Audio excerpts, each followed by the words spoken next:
वर्षामध्ये शनिवार हा पहिलाच दिवस आलेला आहे आज आणि शनिवारी हे शैक्षणिक वर्ष सुरू होणार आहे।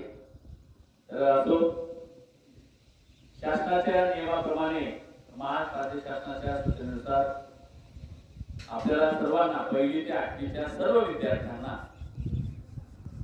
मोफत पाठ्यपुस्तकं ही दिली जातात।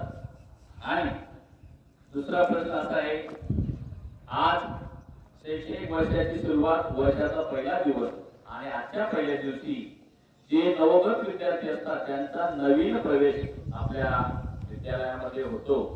अशा सर्व विद्यार्थ्यांचा पुष्पगुच्छ देऊन आपण नवोगतांचा सत्कार करतो आणि सर्व विद्यार्थ्यांचं सत्कार आणि स्वागत होतो। आपण सगळ्या विद्यार्थ्यांचा सत्कार आणि स्वागत केलेलं आहे आणि शासनाच्या सूचनेनुसार पूर्वी शाळा उघडेल, शाळा सुरुवात होईल, पुस्तकं उशिराने यायची, अभ्यासाला उशिराने सुरुवात व्हायची, पण आता तसं नाही।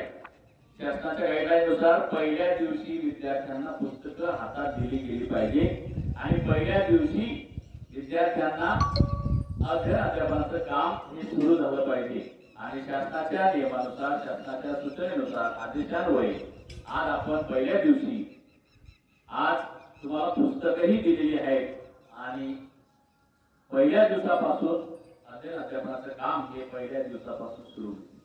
म्हणजे शासनाची एवढी योजना चांगली आहे आणि त्या योजनेमध्ये शासनाचा एकच उद्देश आहे की माझ्या राज्यातला विद्यार्थी हा घडला गेला पाहिजे, जेणेकरून आपण पाहतोय की इंग्रजी माध्यमाच्या शाळांमध्ये पहिल्या दिवशी गणवेशामध्ये, बुटांमध्ये पाय वगैरे लावून ते विद्यार्थी जात असतात।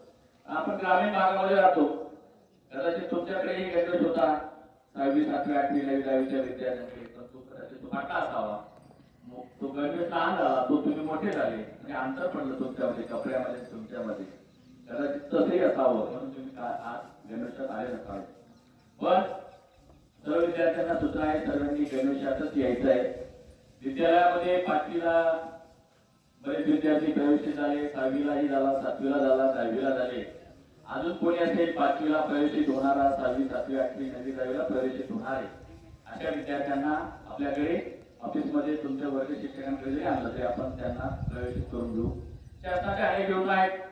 शासनाने 1ली ते 8वीच्या विद्यार्थ्यांसाठी शालेय पोषण आहार योजनेअंतर्गत आता त्याचं नाव बदललंय, प्रधानमंत्री पोषण आहार। तर अशा पद्धतीने आता शासनाच्या माध्यमातून 1ली ते 8वीच्या विद्यार्थ्यांना एक वेळचं जेवण दिलं जातं, भोजन दिलं जातं, तेही आपल्या विद्यालयामध्ये दिलं जातं। त्याचप्रमाणे शासनाची योजना होती सगळ्यांना मोफत पाठ्यपुस्तकं, सगळ्यांना मोफत पाठ्यपुस्तकं दिली गेली। म्हणजे शासनाच्या ज्याही काही योजना आहेत या योजना शिक्षण डिपार्टमेंटसाठी, शिक्षण विभागासाठी खूप महत्त्वाच्या आहेत आणि तुमच्यासाठी खूप उपयुक्त आणि फायद्याच्या आहेत। 1ली ते 8वी मोफत पुस्तके, 1ली ते 8वी मोफत जेवण एका वेळचं, तसंच एवढंच नाही, एवढ्यावर शासन थांबलेलं नाही। 5वी ते 10वीच्या एसटी कॅटेगरीतील मुलांना सुवर्ण महोत्सव शिष्यवृत्ती भेटते।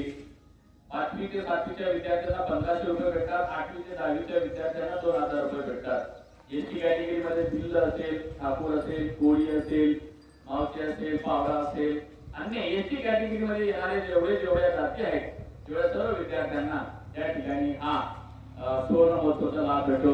एसटी कॅटेगरीच्या मुलींसाठी 5वी ते 10वीच्या मुलींसाठी महात्मा सावित्रीबाई फुलेच्या नावाने शिष्यवृत्ती भेटते 5वी ते 10वीच्या एसटी मुलींसाठी। तर अशा या मुलींसाठी तसंच अस्वच्छ कामगारांच्या पाल्यांना देखील शिष्यवृत्ती दिली जाते। त्याचप्रमाणे इव्हन एवढंच नाही, ओबीसीच्या मुली आहेत, ओबीसी गटातील सर्व मुली, उत्पन्नाची आठ नाही त्याला, ओबीसी गटातील सर्व मुलींना देखील सावित्रीबाई फुले शिष्यवृत्ती दिली जाते। तिचा एक प्रस्ताव आपण शाळेमार्फत दरवर्षी पाठवतो। इव्हन एवढंच नाही तर प्रत्येक वर्गातून 2 विद्यार्थ्यांना गुणवत्ता शिष्यवृत्ती पुरस्कार प्राप्त होतो, तेही तर दरवर्षी त्याच्या मात्र काही कॅटेगरीच्या विद्यार्थ्यांना दिली जाते, एसटी आणि एसटीच्या मुलांना। त्याच्यानंतर अजून आपल्या विद्यालयामध्ये 5वी आणि 8वीची शिष्यवृत्ती परीक्षा होती, त्याच्यात जर तुम्ही क्वालिफाय झाला त्याच्यातही शिष्यवृत्ती भेटते। त्याचप्रमाणे आपण ज्यांचं उत्पन्न 3 लाखाच्या आत आहे अशा विद्यार्थ्यांना आपण राष्ट्रीय आर्थिक दृष्ट्या मागासलेल्या विद्यार्थ्यांसाठी शिष्यवृत्ती, म्हणजे तिला आपण शॉर्टकट मध्ये NMMS म्हणतो, असं परीक्षा म्हणतो। त्या परीक्षेला जर तुम्ही प्रविष्ट झालात आणि प्रवेश झाल्यानंतर देखील त्या ठिकाणी देखील पात्र झाला आणि जरी पास झाला तरी देखील शिष्यवृत्ती मिळत असते. म्हणजे आपल्याला अशा अनेक प्रकारच्या शिष्यवृत्त्या भेटतात. आणि मित्रांनो, झाली दुसरी बाब. आपल्या जीवनाचा टर्निंग पॉईंट म्हणजे विद्यार्थी जीवनाचा टर्निंग पॉईंट म्हणजे आपण 10वी मध्ये प्रवेशित होतो त्यावेळेस आई वडील पालक सगळ्यांना चिंता असते, नातेवाईकांना देखील चिंता असते आणि त्या चिंतेमध्ये सगळे असतात. वर्षभर पालक मध्ये असतात, विद्यार्थी अभ्यास करतात, टेन्शन घेतात. पण तीही आपल्या विद्यालयामध्ये शैक्षणिक गुणवत्ता ही जशीच्या तशी टिकून राहिलेली आहे. मला सांगतो, चांगला आनंद वाटतो मला देखील, माझ्या सर्व सहकाऱ्यांना देखील, की आपल्या विद्यालयातून यावर्षी प्रथम क्रमांकाने येणाऱ्या विद्यार्थ्यास आणि विद्यार्थी म्हणजे 94.20% आणि एका मुलीला 94% अशा प्रकारे आणि दोघं विद्यार्थी केंद्रामध्ये प्रथम आले. म्हणजे आपली केंद्रामध्ये प्रथम येण्याची जी परंपरा आहे ती जशी टिकून आहे. म्हणजे गुणवत्तेच्या बाबतीमध्ये देखील आपण मागे नाही, गुणवत्ता देखील आपल्याकडे चांगली आहे. म्हणून बरेच विद्यार्थी 10वीला आपल्याकडे प्रवेशित होतात